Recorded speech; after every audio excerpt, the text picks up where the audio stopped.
nation will endure as it has endured. Our long national nightmare is over. Give me a break. That's a bunch of malarkey.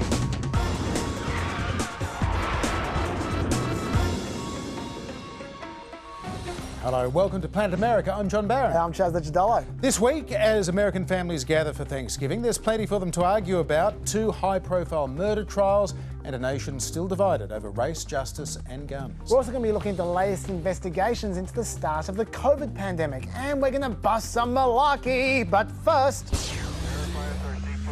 And first to the trial of 3 men accused of killing 25-year-old Ahmaud Arbery, whose death, along with that of George Floyd, became a focus of the Black Lives Matter protest that swept America last year.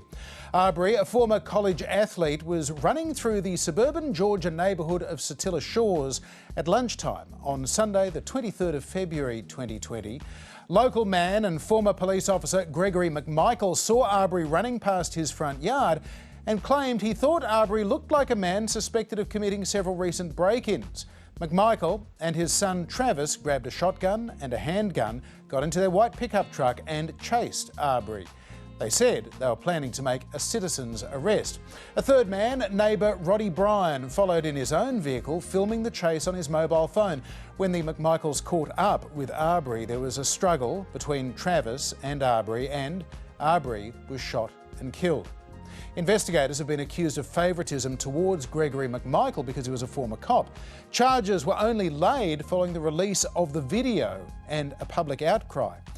At trial, the defence argued Travis acted in self-defence, that Ahmaud Arbery brought about his own death by running away and then turning to confront his pursuers.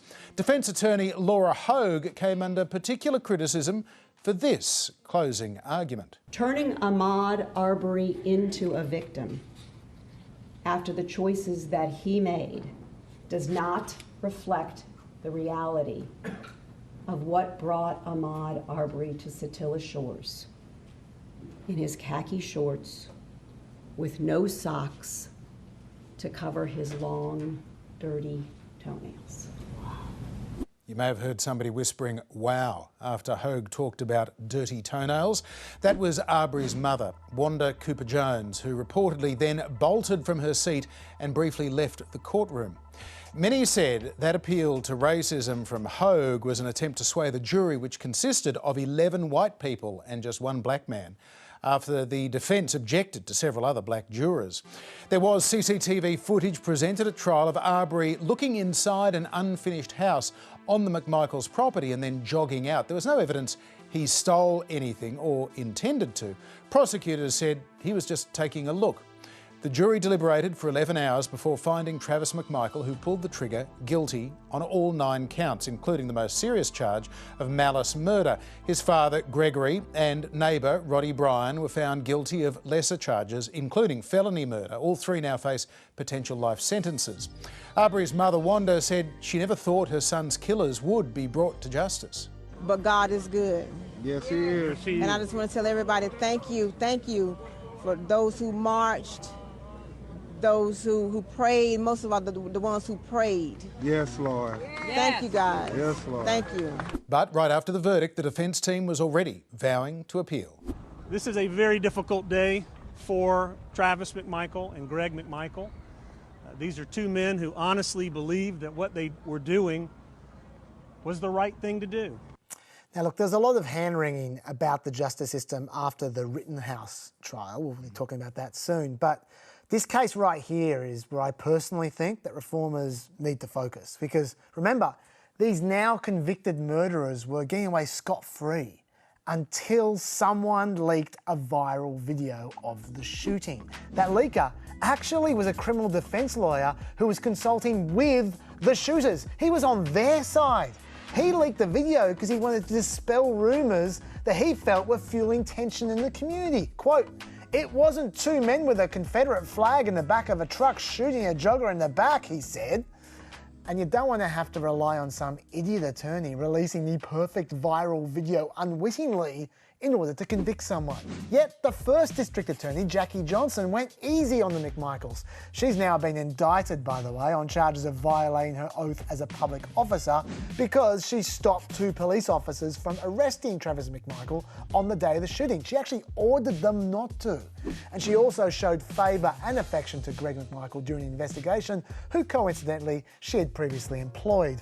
After she finally recused herself, the case was handed off to George Barnhill, who had already advised police at that point that he didn't see grounds for the arrest of any individuals involved in Arbery's death. He then wrote a letter explaining that the McMichaels were actually in hot pursuit of a burglary suspect with solid first-hand probable cause in their neighbourhood and telling him to stop.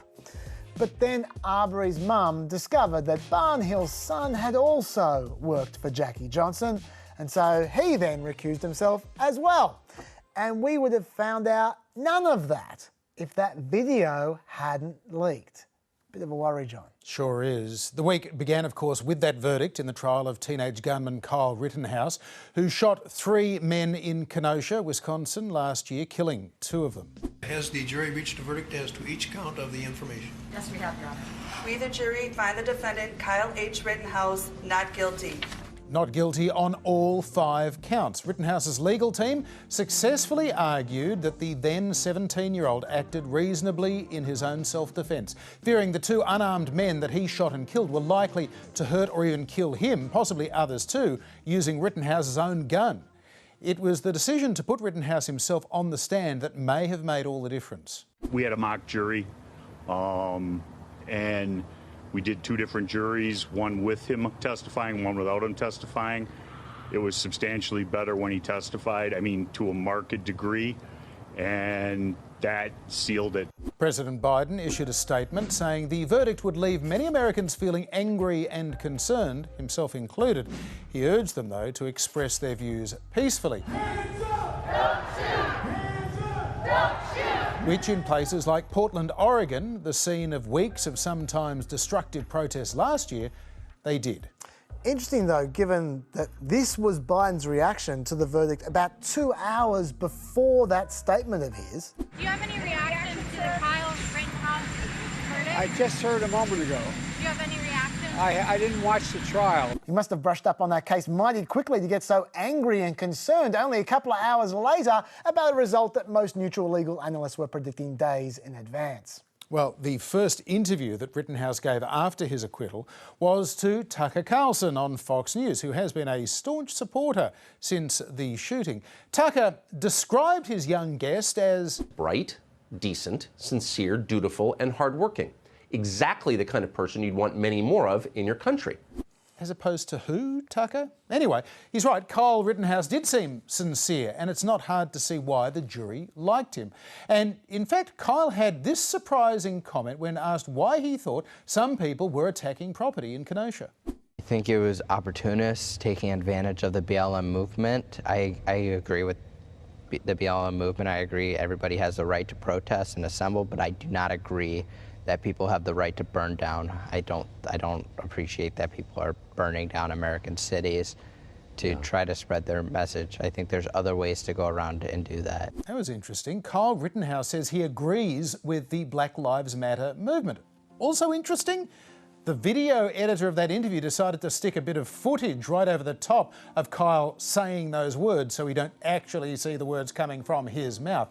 Maybe that was a coincidence, Chaz? It certainly could have been covering up Rittenhouse's face. It could also have been simply covering an edit. That Who happens. knows? I don't know. But I do know that Rittenhouse's face was sure getting out there. That Tucker Carlson interview had 5 million viewers, 4 times MSNBC's ratings and 6 times CNN's. Well, in that interview, Chaz, Rittenhouse also accused his former lawyers of trying to profit from his case, leaving him in jail for an unnecessarily long time so they could fundraise for themselves. 87 days of not being with my family for defending myself and being taken advantage to, being used for a cause by John Pierce and Lynn Wood, trying to trying to raise money so they can take it for their own benefit not trying to set me free. Big claim, saying that they're raising money for their own benefit. If you're wondering where you might have heard that name Lynn Wood before, well... Georgia officials are looking into attorney Lynn Wood for potential voter fraud. Wood was one of the loudest supporters of President Trump's baseless attempts to overturn the 2020 election. Oh, that Lynn Wood. It was also Lynn Wood who believes that the 9/11 planes were computer graphics. 9/11, you want to talk about that? Yeah. Let's talk about CGI. You know what that is? Computer graphics generated images. You know what CGI is? You know what deep fake videos are? On 9/11, what appeared to be a plane hit one building, what appeared to be a plane hit another building, then later that night another building fell down that wasn't hit by a dead-gum thing. And the Pentagon got hit by a missile. There were no plane fragments found anywhere on any of the sites. New York, Pennsylvania, the Pentagon. It's quite a hot take. And it's fair to say that Kyle Rittenhouse is not a big fan of Lynn Wood anymore. We fired him because he was like going on with all this QAnon and election fraud stuff and just stuff we don't agree with. And so it was his political views that led to you firing Lynn Wood? A mixture of a little bit of that. And what else was in the mix? Just how he is as a person. And what does that mean? He's insane. Fair enough. And it was also Lynn Wood who last year started threatening to sue then-candidate Joe Biden for defamation for, he claimed, calling Rittenhouse a white supremacist. Now, this is the Biden campaign ad, which came out just after last year's first presidential debate, when then-President Donald Trump refused to directly condemn white supremacists and militia groups. Are you willing tonight to condemn white supremacists and militia groups and to say that they need to stand down and not add to the violence in a number of these cities, as we saw in Kenosha and as we've seen in Portland? Sure, are you I'm prepared to specifically do it? Go ahead, I would say almost everything I see is from the left wing, not from the right wing. So what are you saying? I'm willing to do anything. I want to see peace. Then do it, sir. Say it. Do it. Say it. You want to call him? What do you want to call him? Give me a name. Give me a white name. Supremacists and white like me to condemn? White supremacists and Proud Boys, stand back and stand by. So there is no doubt that the Biden campaign used a picture of Rittenhouse to illustrate the point, as moderator Chris Wallace said the word Kenosha. Look, that's true, but I reckon you nailed the key word before there, John. The Biden campaign. Biden never says a word in that ad. In fact, he didn't even authorise that ad. It was just posted on his Twitter account directly after the first presidential debate, like Biden had anything to do with that. And by the way, if we just play that wording again that the ad talks about. Are you willing tonight to condemn white supremacists and militia groups? White supremacists and militia groups. So even the ad wasn't necessarily implying that Rittenhouse was a white supremacist, although Tucker Carlson isn't one for nuance. What did you make of the President of the United States calling you a white supremacist? Well, fellow Fox Newser Pete Doocy asked White House Press Secretary Jen Psaki about that this week and whether Biden would be apologising. She ducked that question. He also raised this point. You're saying that it was just a campaign video. It wasn't. The president also gave an interview where he said this Rittenhouse was part of a militia coming out of Illinois. Have you ever heard this president referring to Trump say one negative thing about white supremacists? These are all things, none of this was proven in the trial. There's a bit in that, but look, Pete Doocy is right. It was not proven. Not that it was the central issue of the trial, of course. Biden didn't say in as many words that Rittenhouse is a white supremacist. At most, he allowed him, I guess, to be juxtaposed, all sort of mushed in together. But also, let's not forget, Kyle Rittenhouse cheerfully juxtaposed himself in a photo with a member of the white supremacist Proud Boy group in a Wisconsin bar back in January after he was released from jail on a bond. And Kyle there is making the OK sign, which is also recognised by the Anti-Defamation League as a white supremacist gesture. Those fingers, white P for power. So maybe that is just another coincidence. Kyle says that his ex-attorney, Lynn Wood, set him up for that particular picture. And maybe Kyle Rittenhouse was set up for that picture. Maybe he does agree with Black Lives Matter. Maybe he's just a confused kid at the end of the day, a kid who likes to dress in army gear, as militia members tend to do, took an AR-15 assault rifle to a Black Lives Matter protest, as a bunch of white supremacists also did that day. He did provoke an angry response because of that behaviour from a guy who was a psychiatric patient off his meds, and Kyle got scared and he shot 2 people dead. The jury found that fear was justified and that his claim of self-defence under Wisconsin law was valid. So we will look at those legal aspects in just a moment. We will, but just a few things. Firstly, I'm not sure I described this as army gear. Pretty sloppy army. He was a big fan of MASH reruns, apparently. That's why he was there as an army medic. Fair enough, fair enough. Also, I don't think white supremacists were the only ones with guns on day 3 of the Kenosha protests / riots. For example, the 3rd guy that Rittenhouse shot was also playing medic while carrying a gun. But back to that claim from Pete Ducey before about the other footage of Joe Biden accusing Rittenhouse of being a white supremacist. This was just dug up a few days ago, actually, and I personally think it's a stronger example than the Twitter ad that we played before. I don't know enough to know whether that 17-year-old kid, exactly what he did, but allegedly he's part of a militia coming out of the state of Illinois.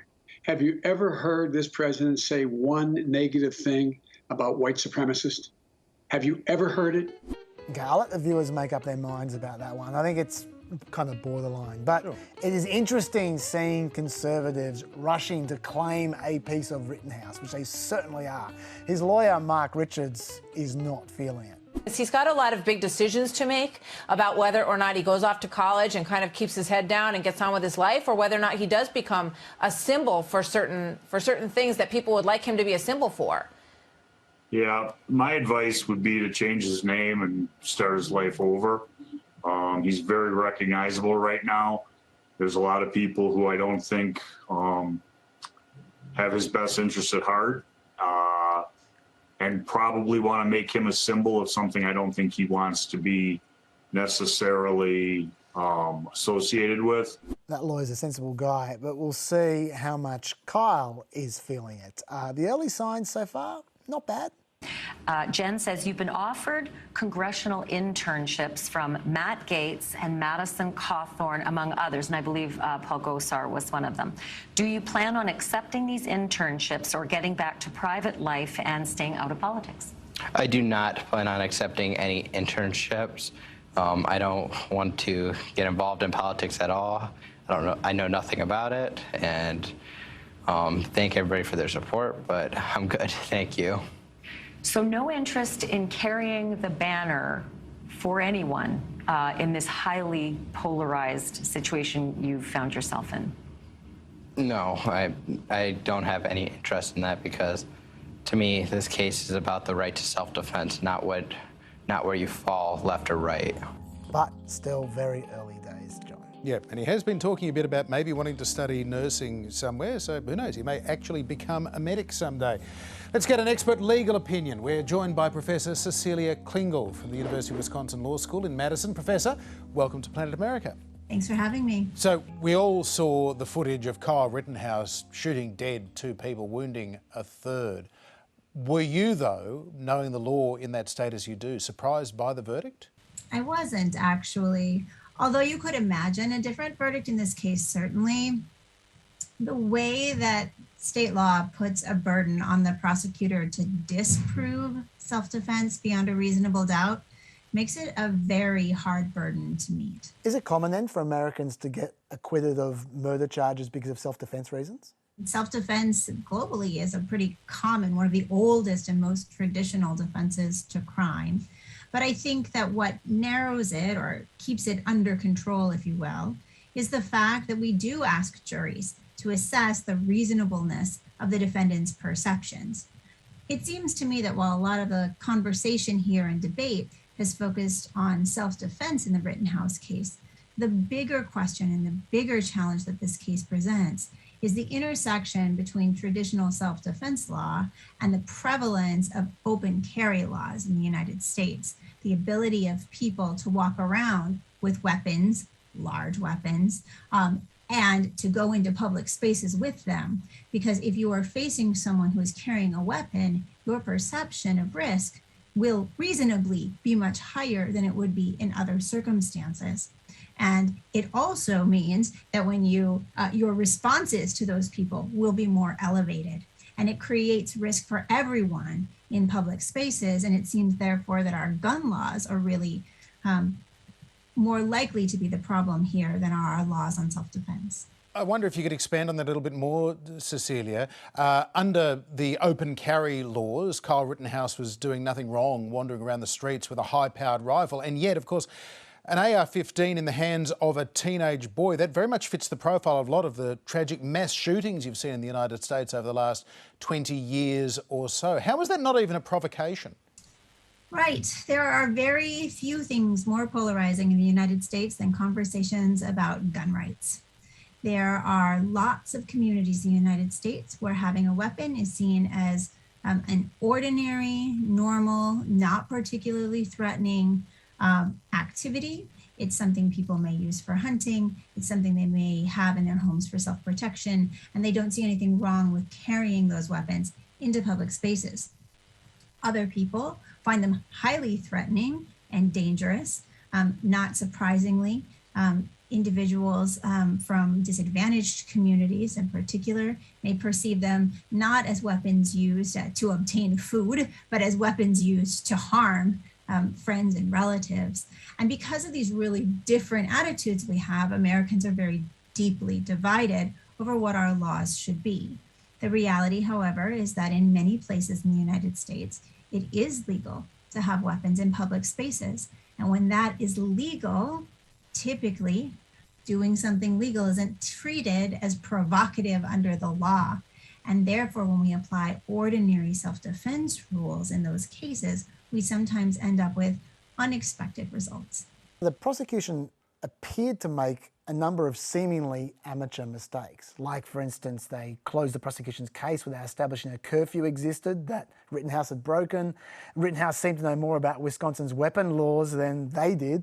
They got into a lot of trouble for ignoring Rittenhouse's basic rights to remain silent. That's just for starters. I could keep on going. I've got more here. Has there been disquiet in the local legal community about their efforts? I think that county prosecutors are used to charging and trying and pleading cases. They do it at a high volume. They often do it. It's a wholesale business, not a retail business, unfortunately. And the result of that is that they often don't have the amount of time and the resources to prepare for trial in the way that a more specialized or a private firm might. So there are questions perhaps about why the Wisconsin Department of Justice wasn't more involved in the case, or at least the public isn't aware of the degree to which they might have been involved in those kinds of preparations for a case of this magnitude drawing this much attention. On the other hand, I think that what we saw here is probably a good reflection of the kind of prosecution that can go on in county courtrooms all across the United States. Remember, in the United States, over 95% of criminal cases end in pleas. That means that our prosecutors don't have a lot of experience trying cases many times.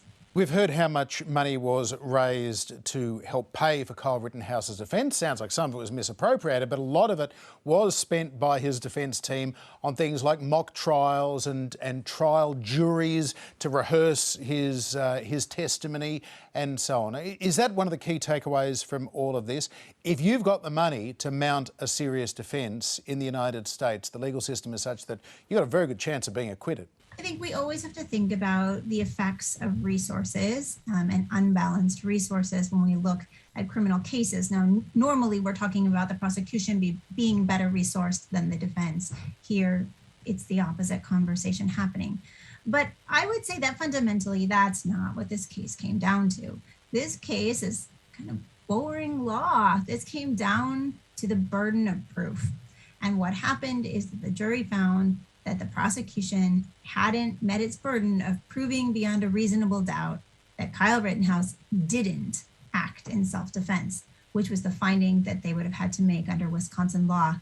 And again, that's just a really hard finding to make. Proving beyond a reasonable doubt the absence of something is a challenge for any lawyer.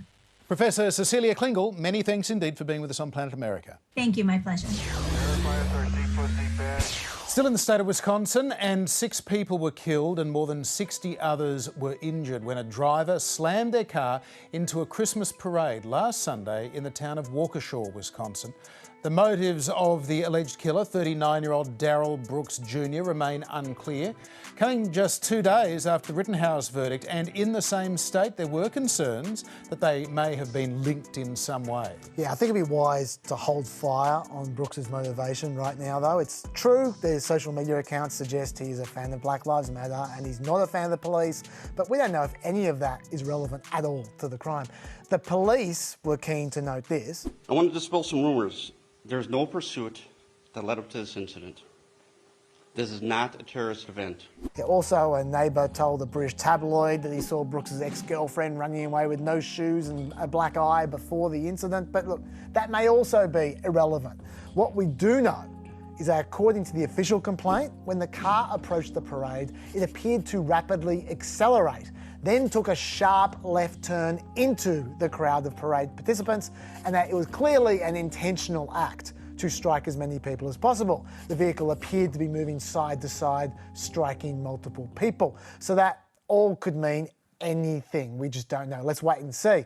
Some Conservatives, though, have tried to make this tragedy about bail reform. You see, Brooks had only just been charged a few days earlier with second-degree recklessly endangering safety, battery, obstructing an officer, disorderly conduct, and felony bail jumping.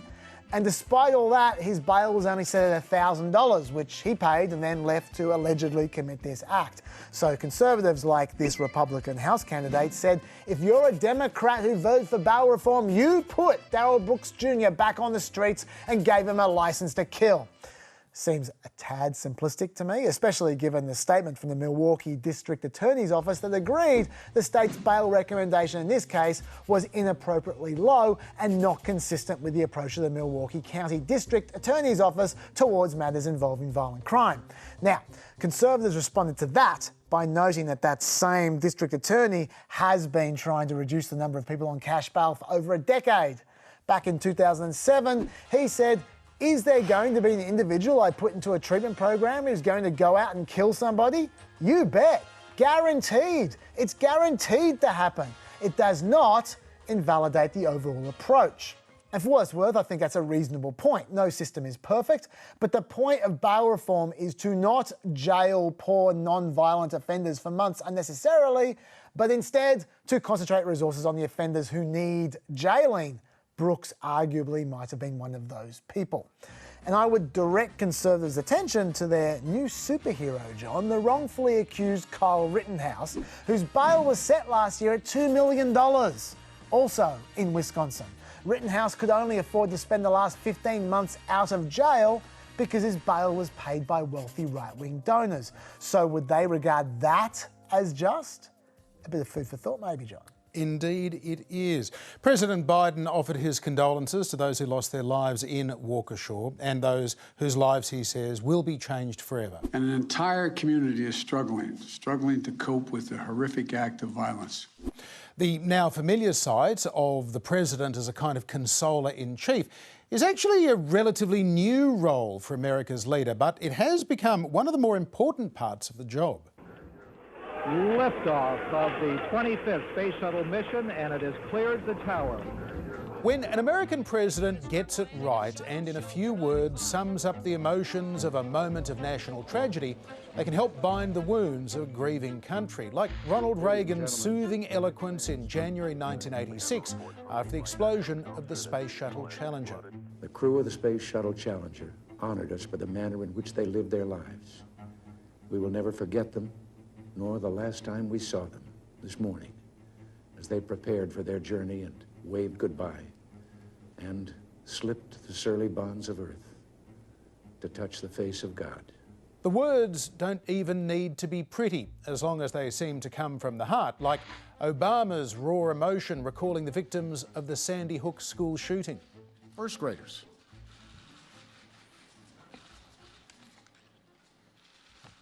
And from every family who never imagined that their loved one would be taken from our lives by a bullet from a gun. But sometimes presidents miss the mark. When the moment calls for empathy, they instead manage to project indifference. In August 2005, George W. Bush had been on vacation at his Texas ranch for 27 days. Hurricane Katrina hit New Orleans, 1,000 people were dead, $100 billion worth of damage was done to the Gulf Coast. Bush stayed on holiday for another 2 days before flying back to Washington, taking in an aerial view of the devastation below.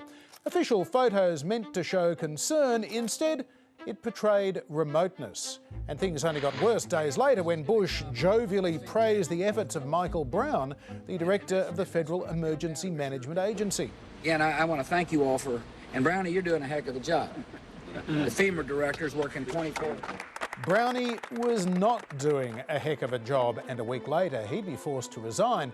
Bush's approval rating crumbled and never recovered.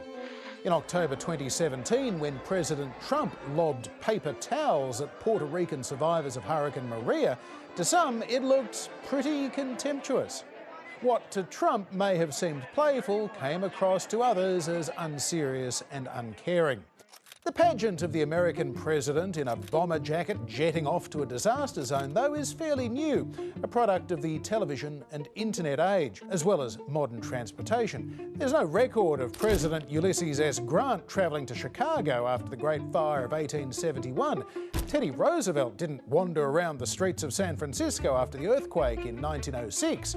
And after Midwestern tornadoes killed 700 people in 1925, silent Cal Coolidge remained in Washington and silent. In those days, emergency responses to floods, fires, earthquakes and hurricanes were still seen as local matters. People expected their city or state officials and maybe the Red Cross to ride to the rescue, not the federal government in faraway Washington. In 1955, despite more and more Americans getting their news on TVs, President Dwight Eisenhower stayed on holidays through the worst hurricane season to date. But his absence was hardly noticed. It wasn't until a decade later that things started to change. By mid-afternoon, the presidential plane is on its way from Washington. At 5 o'clock, Air Force One lands at New Orleans. Lyndon Johnson travelled to Louisiana in the wake of Hurricane Betsy. The president declares Louisiana and Florida both disaster areas, tells the Office of Emergency Planning to coordinate federal assistance. His trip was covered live and considered a huge political success. It was a time when the federal government was exerting more control over the states in areas like desegregation, civil rights and emergency management. Local authorities had too often turned a blind eye to disasters, particularly ones that affected racial minorities the most. As consoler-in-chief, though, it was probably Bill Clinton who set the new standard in 1995. Not after a natural disaster, but a man-made one. A massive car bomb exploded outside of a large federal building in downtown Oklahoma City, shattering that building, killing children, killing federal employees, military men, and civilians. The bombing in Oklahoma City was an attack on innocent children and defenseless citizens. It was an attack on the government itself. A federal office building was the target of the bombers, and Clinton's empathetic response probably saved his presidency, which was reeling after major midterm losses. It helped to form an emotional bond that not even subsequent scandals and an impeachment could break. And ultimately, that is why presidents make a beeline to the scenes of natural disasters and other tragedies today. It's not only expected of them, politically, it can pay huge dividends, assuming they don't mess it up.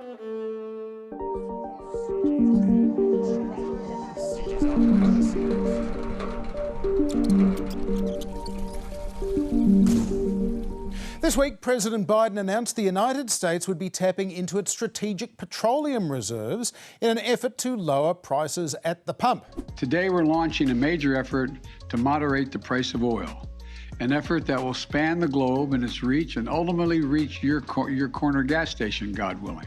And here's why. As millions of Americans hit the road for Thanksgiving gatherings this week, the national average price for a gallon of regular fuel, that's unleaded fuel, sat at around $3.40, with premium just over $4 a gallon.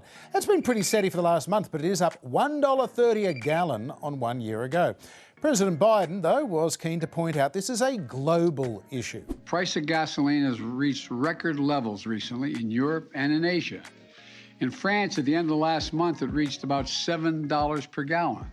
In Japan, it's about $5.50 per gallon, the highest it's been in years. So, to try and fix this supply problem, the US is now extracting 50 million barrels of crude oil from the Strategic Petroleum Reserve, which was established back in the 1970s in the wake of the Arab oil embargo.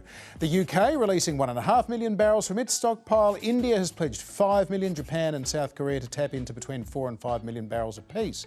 Now, analysts say the move could prompt petroleum exporting countries to increase their supplies as well. But they do warn the OPEC cartel nations could just as easily go the other way and restrict supply further to push prices back up. Before President Biden authorised this withdrawal, there were just over 600 million barrels of oil in this reserve, worth about $45 billion US. In case you're wondering, the oil reserves are held in massive underground caverns that have been dug into basically solid salt on the Gulf coasts of Texas and Louisiana. Usually they only draw on this reserve when hurricanes interrupt supply or maybe oil pipelines burst. So clearly President Biden thinks this is just such an emergency, although it does take about 2 weeks to refine what is crude oil in this reserve, turn it into petrol and get it into gas tanks, so it's not a quick fix. No, although Biden does indeed want a quick fix. The strange thing about this is that the whole petrol price focus is they're not really at record-breaking highs. I mean, look, they're not low, don't get me wrong, but the petrol prices were a fair bit higher 10 years ago, if you look at that graph. I think Biden's concern, though, might be this. This is how Biden's disapproval has grown this year. This is how petrol prices have grown this year. If you remove that little rectangle in the middle there, that's the jump in disapproval during the Afghanistan withdrawal. Those two lines mirror each other very closely. Hence Biden being willing to try almost anything to get those petrol prices back down. A few months back, he urged OPEC to increase worldwide oil production. Last week, he asked the Federal Trade Commission to examine oil and gas companies for colluding to raise petrol prices. Biden suggested there may be potentially illegal conduct because pump prices were rising even as industry costs were declining. And now this week, he's raiding the Strategic Reserve. It does seem like a bit of a panic move to me. I mean, authorising emergency sales of the Strategic Reserve, it's only happened 3 times before, during a war in Libya, during a war in Iraq, and after Hurricane Katrina. So Biden's pulling out all stops. Doesn't mean it's going to work, though. Like John suggested before, the plan has already appeared to backfire a little, with oil prices closing 3.3% higher after the announcement, because traders had expected a greater volume of oil to be released. John also mentioned it takes a while to get the oil into the bowsers. Well, they're not even starting that process until mid to late December. And then there'll be another lag before gas prices respond. Also, Americans use over 20 million barrels a day. So we're only talking about 2.5 days of supply here. Not sure that's going to be a game changer. In other words, I don't think Biden's come to the rescue here. The good news, though, for Biden is he might not have to come to the rescue. A lot of analysts say the rise in world oil prices is pandemic related, so it will hopefully work itself out.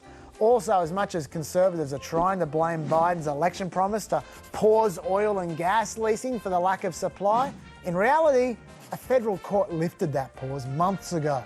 The lease sales resumed a while back.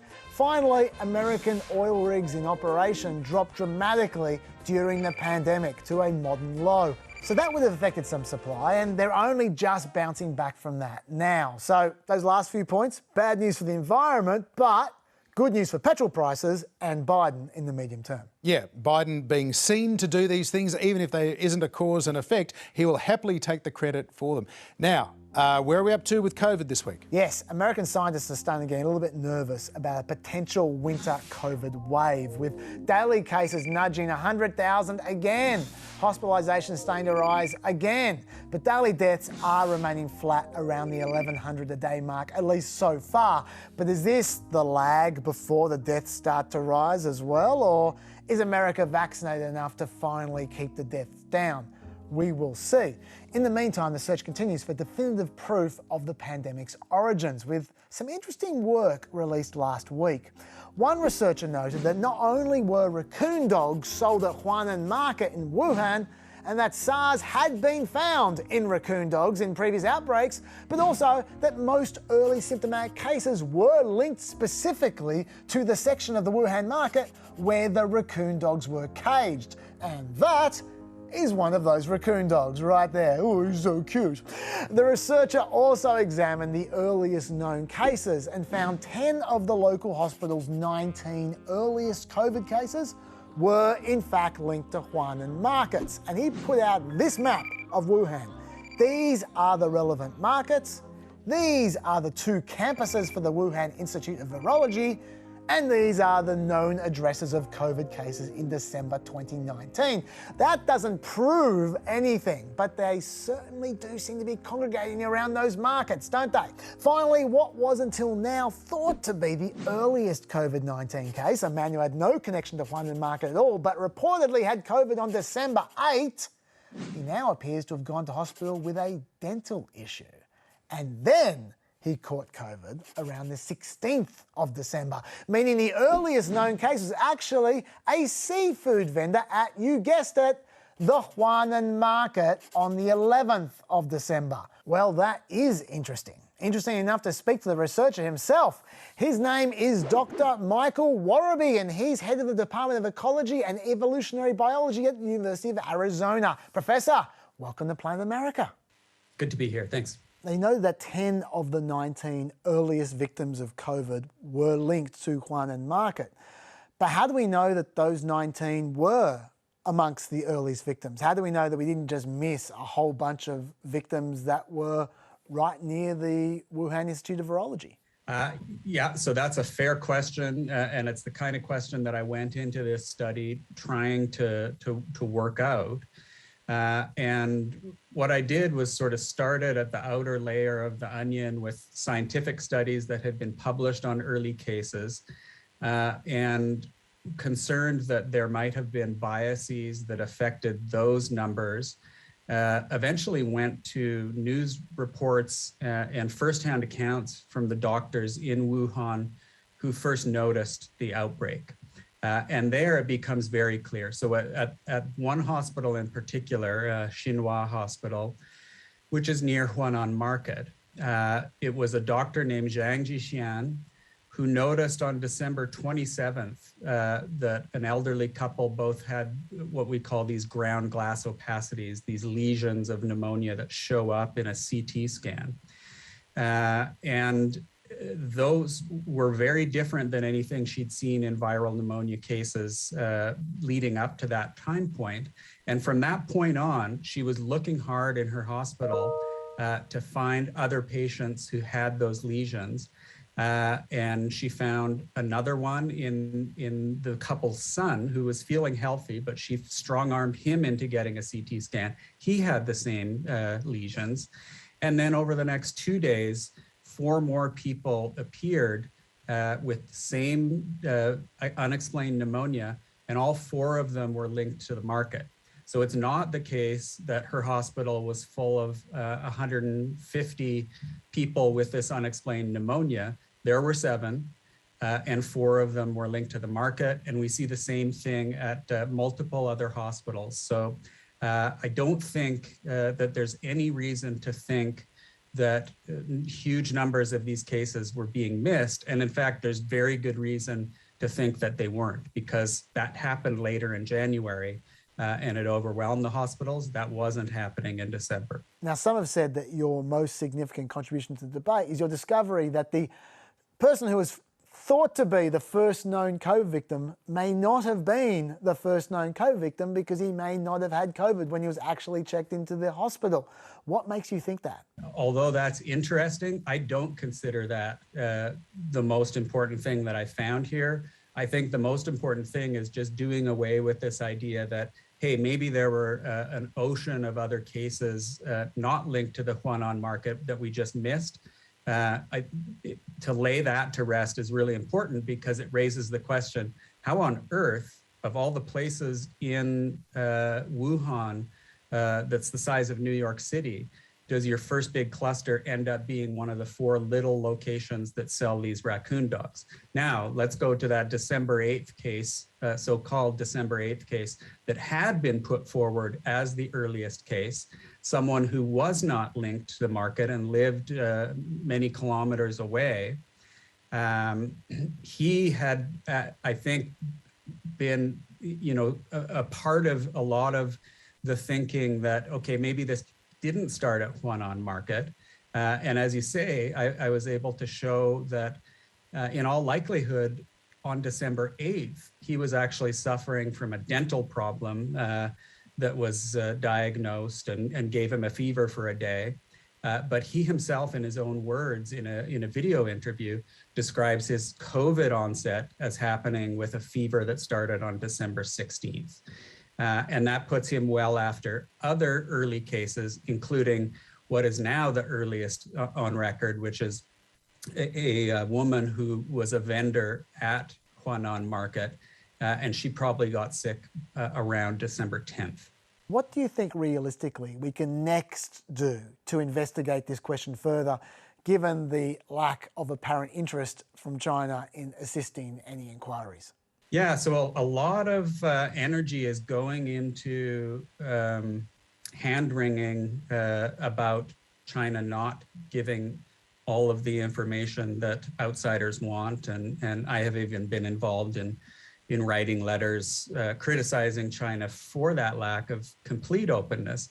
But what I've realized doing this study is that the WHO report that a lot of the data that we do have on the early cases in December comes from actually is a tremendous resource. And there is a lot more information in that report that can be mined and integrated with other things that we know about in terms of epidemiological modeling, the genomic analysis of the sequences of the virus that have been sampled from early patients.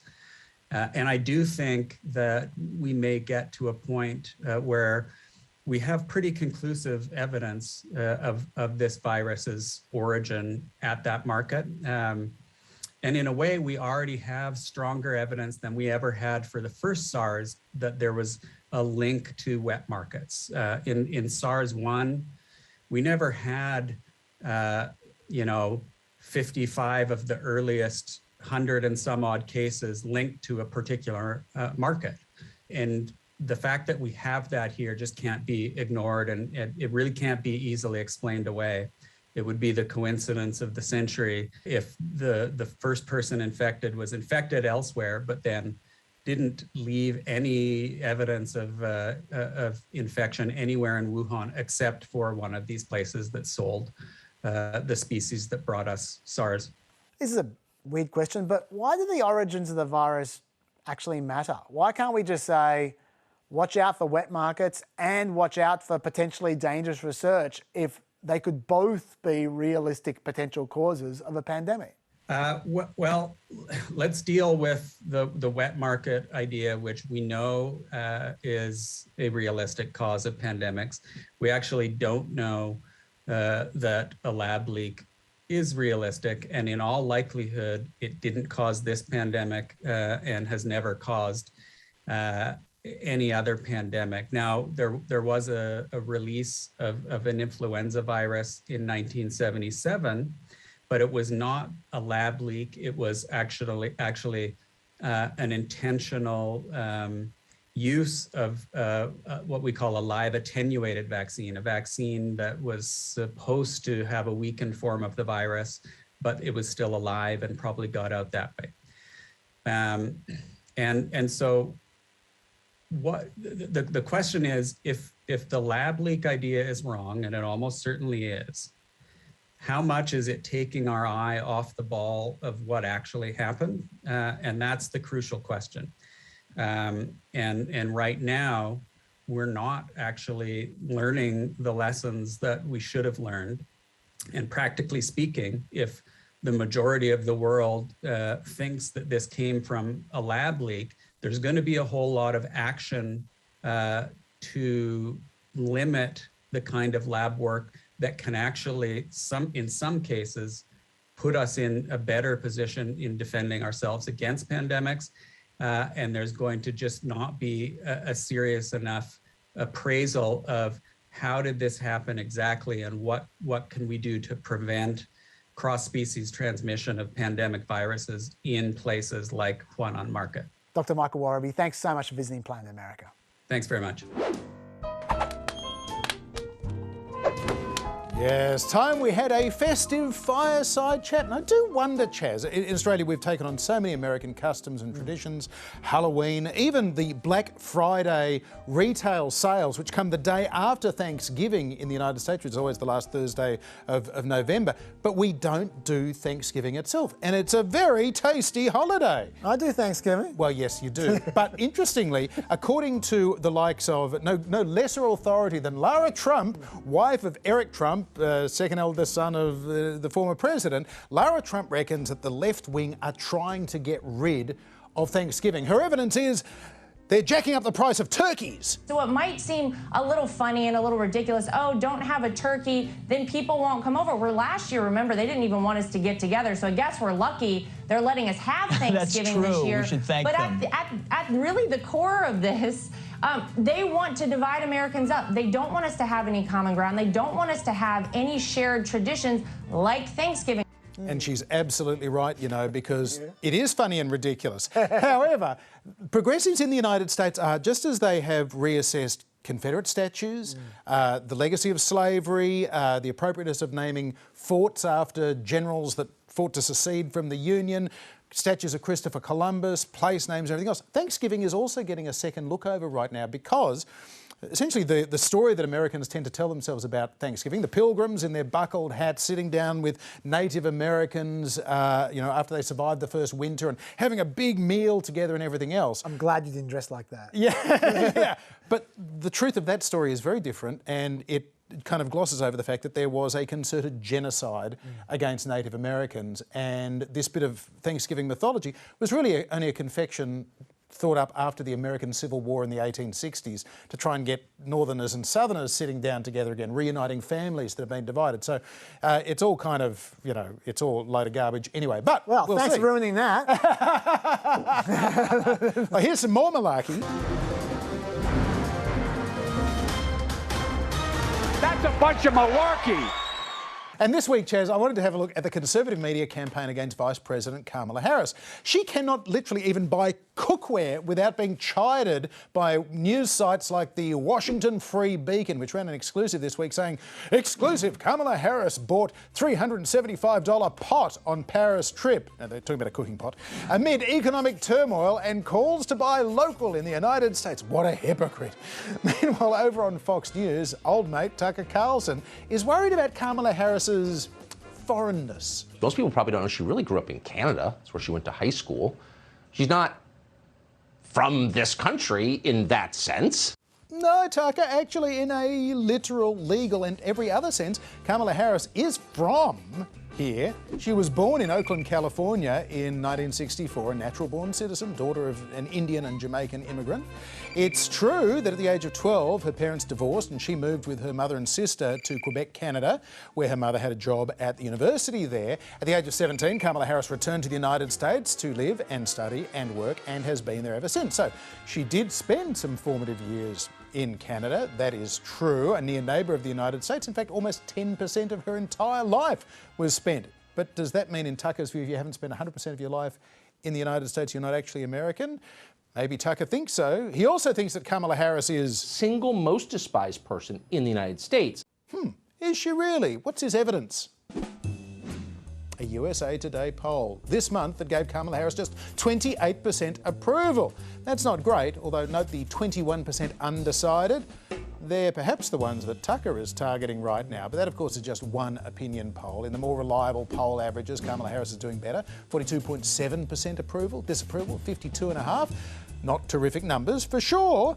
She's been given some tough jobs, border immigration, voting rights, etc. Funnily enough, her poll numbers are slightly better than one Donald J. Trump at 41.4% favourability, 53% unfavourable. So maybe Tucker thinks that Donald Trump is really single most despised person in the United States. Although perhaps not. Play the sting. And that is it for another trip to Planet America. Our final show for the year is next week, so I hope you can join us at the same time then or on ABC iView, Facebook or YouTube. No pet podcast tonight, unfortunately, but there will be one on Monday. Don't worry, John, you can watch it then, right there. Bye-bye. Happy Thanksgiving.